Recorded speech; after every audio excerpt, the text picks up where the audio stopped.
In a previous video, we talked about the process of paying a deposit for a property in Paraguay, some of the risks and challenges associated with that. But I hear you ask, well, that's all fine, that's how we deal with deposits, but how do I go about setting myself up to financially transact a purchase of a property here?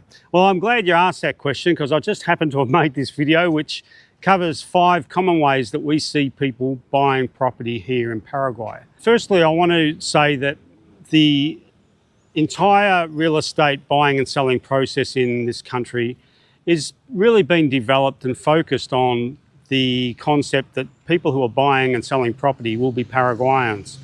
The systems, legislation, and the ways of doing things haven't really thought too much about the issues relating to people who are coming here that aren't actually citizens, but are newcomers like us. That just is something that needs to be faced for what it is. And that's part of the purpose of this playlist, is just to talk about the ways that that can sometimes expose us and the fact that we need to be mindful of that. And secondly, I just want to say that I've thought about 5 ways of buying property here in Paraguay, but there's really several other ways. Some of them I just don't want to be associated with, or I just don't want to talk about them because they're not worth mentioning. But suffice to say, you may watch this and say, he's only covered 5 ways. What about this way? What about that way? Well, that's what the comments section's for. Please feel free to tell me about the way that you've gone about it, or the way that you think that you should or would. But with any process that people think about, I would really urge them to think seriously about how it exposes them. There are ways that I can think of that I won't go into on this video where people may say, well, I'd just buy it in this way. Well, it's easy until you really think about it. And some ways of doing things can have risks associated with them that they don't really become apparent until you try and do them, particularly in a country that you're not familiar with. The first way that I often see people buying property is by way of transferring the funds from the account of the country that they lived in into the seller's account here in Paraguay. So it's an international transfer from New Zealand, Europe, wherever, into a Paraguayan bank account. And this can work, but before anyone goes down that track, they really need to think about the ways that that can potentially get snagged. And one of the very common things that can happen in that process is that there can be a difference in interpretation of what it means to transfer funds, for example. Now, just imagine you've signed a contract with a seller and it's agreed that you'll transfer the funds from your international account into their Paraguayan account. One of the very most important questions that you need to ask is, what does the seller believe when it comes to the concept of what is deemed to be transferred in terms of the funds? Because what can happen, and unfortunately in one case I know of this actually to have happened, was only a couple of days before the deal was to be finalised, the seller made a phone call to the buyer and said, oh, by the way, we're not signing any documentation to complete the deal until the funds are actually received in our account. So it puts the buyer in a situation where they're having to decide whether they're comfortable transferring a big deal of money into an account and then waiting on the whims of the international banking system and hopefully the honesty of the seller to contact them and tell them at some date in the future that the funds have been received and that they're happy to proceed with concluding the deal. Although the best intentions of the buyer is to transfer those funds and hopefully the money will be in the seller's account briskly, you can't guarantee that. There can be delays with the international banking system, all sorts of things can arise. So you may have transferred funds, but if you haven't nailed down this particular element of the agreement, well, you could be waiting by the phone for the seller to contact you to say that it's all clear and the funds have been received. Hopefully, that's the way that that cookie crumbles. But if you've got a seller that decides that after they receive the sum of money for the purchase of the property, that they've decided that they might want to hang on to the property and also your payment, you're in a situation where you need to now get all litigious. On the face of it, it would seem to be a fairly straightforward straightforward matter of dishonest appropriation of your funds, but at any rate, it's a situation that you don't want to find yourself in, and it's one that unfortunately can occur. So it's just something as simple as that. When you are talking about transferring a big sum of money from an international account to, say, a Paraguayan account in this case, you'll want to be really sure that you've nailed down all of the different variations of how the agreement could go off track. Because the last thing you want to have done is transferred the money, action the transfer, be waiting for the vendor to sign on the dotted line, and they turn around and go, oh no, not today. Give me a call in a few days' time. I think by that stage, the money should be in my account.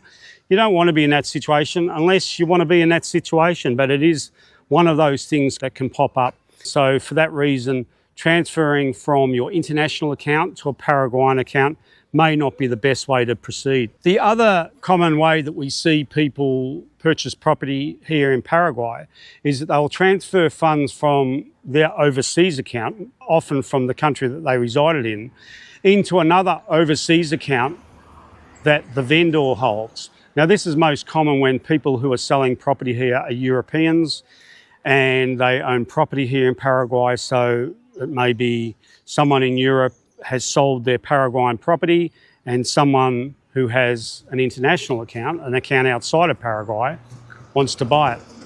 Again, it sounds pretty straightforward, but anyone that's had anything to do with the international banking system of late would probably have realised that the institutions haven't yet got the memo about the technology making life easier for us. In fact, in my estimation and observation, things seem to have got all the more interesting and complicated in the war against everything. So the whole notion of transferring a big sum of money from one international account to another international account, it has a whole lot of potential sticking points to it, and it's something that you don't want to enter into lightly. You definitely want to have a very comprehensive contract in place so that you can nail down any unexpected scenarios that can arise. But again, one of those things that people do, and I think it's all the more easier if you're buying a property from someone who's coming from the same country that you previously resided in, and the bank accounts are in that same country. Then it should be a whole lot easier. You're just transferring from one account to another within that country. Although, depending on what the country is you're from, I know of some countries that could even make that really complicated. But the important thing to just keep in mind is that in this wonderful world today, what seems to be simple, particularly when it comes to issues of moving funds around, is often anything but that. The third way that we often see people transfer money from an overseas account into Paraguay is by way of transferring it into a cooperativa. Cooperativa is a financial cooperative. In theory, it sounds good, but in practice, I would just say this: you need to be comfortable with the risk profile of what you are proposing. In this case, when we're talking about Paraguayan cooperativas, I won't say too much on this video. Suffice to say, proceed with caution when you are thinking about transferring funds to any institution, and thoroughly check their risk profile, because you need to know what you're getting yourself into and what level of risk you are taking. And in that particular scenario, it's not without risk. So again, something that can be done, we've seen it done, but it can have a few hairy moments between the time that you've transferred it and the time it eventually reaches the vendor's account. Another common way that we see people buy property is by taking the money out from the ATM and stockpiling the cash until they've got enough money to buy the property. Well, I probably don't need to say too much about what the risk is there, because holding a big sum of cash in any country is not without its risk. And in a country like Paraguay, well, let's just say that the risk is definitely there. And there's all sorts of ways, some obvious and some not so obvious, where people can become aware that you're actually doing that. So you need to ask yourself the question, are you comfortable with taking that sort of risk, holding that amount of cash?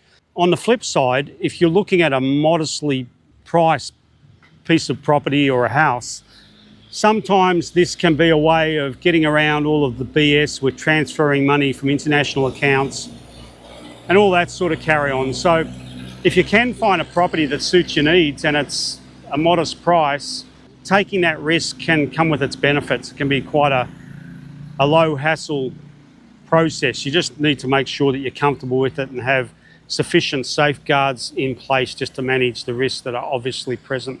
And the final way that we see people buy property here in Paraguay is that they go to the trouble of actually opening a full bank account here. There are two bank accounts that you can open with a cedula. One is a Basico, which is essentially just a national bank account where you can transact within the country. You can't transfer funds internationally into your Basico account, and there's a limit to how much you can transfer into that account. So that's pretty basic, as the name implies. The other account is a comprehensive bank account where you can transfer international funds into it, pay for house purchases and the like. Now, before you fly to Paraguay and walk into the first bank and think you're going to do that, just hold up, because it's not necessarily that simple. It's actually quite a process. Definitely not all the banks even consider it. There are only some banks that will allow a foreigner with a cedula to open a bank account. And whether it's wanting to open up a full bank account or transferring to a cooperativa, you need to be able to present a apostilled, notarized sale and purchase agreement of a property, for example. In this day and age, apparently you're not meant to have your own money just because you were smart and able to save. You have to actually show that the money came from somewhere. You need to find the bank that's willing to do it, go through the process. It can take a number of months, and it's something that we're currently navigating and hopefully going to have some news about in terms of ways that it can be done more efficiently, or at least cut down on some of the no-goes and just try and make this thing a bit simpler for others that are coming here. Because this really is the sticking point. I think that this country generally is very positive about people coming here. We're contributing to the economy, trying to do the right thing, but I think the country also needs to come to grips with the fact that in order to live here for a prolonged period of time, we have to be able to transact and to be able to have a bank account and operate in the way that Paraguayans operate. After we jump all of the hoops that you invariably have to jump in the war against everything, we should be able to live a life free of hassles and be able to do the things that we need to do in order to get by. And definitely one of those major things is buying a house, buying a car. To do that, we need to transfer our funds from the country that we've come from and get on with things. So there's some primary ways that you can think about buying a property here. My obvious bias is towards opening an account, but it does take time. But I would definitely be open myself to, if I found a neat bit of property that was at a modest price, a couple of weeks of stockpiling some cash from the ATM, that seems like a viable way to go also, I think. But so I'd be interested in what others have got to say about that. I know that there are many different variations of the way that people do things here and the way that they've gone about setting themselves up. And very much the factor that often plays into that is where those people have come from. And I've alluded to it earlier. Often when people come from particular countries, if there are a lot of people from that country already here, well, there's kind of an internal economy that they can enjoy and ways of doing business amongst themselves. And that makes it a lot easier for them. But as foreigners, I think we need to be mindful of the fact that even though we might look like them, we come from similar countries in terms of the culture and so forth, we aren't necessarily privy to those mechanisms. So we have to come here and work with what we've got and try and find the best way through, depending on where our money is and where we want to transfer it to, what we're trying to purchase, and a whole lot of other things. The one thing you can say about Paraguay is it's a very interesting country, and just when you think you're over the line, well, often something just comes up to challenge that opinion. But in the end, we will get there. So until next time, take care. Ciao.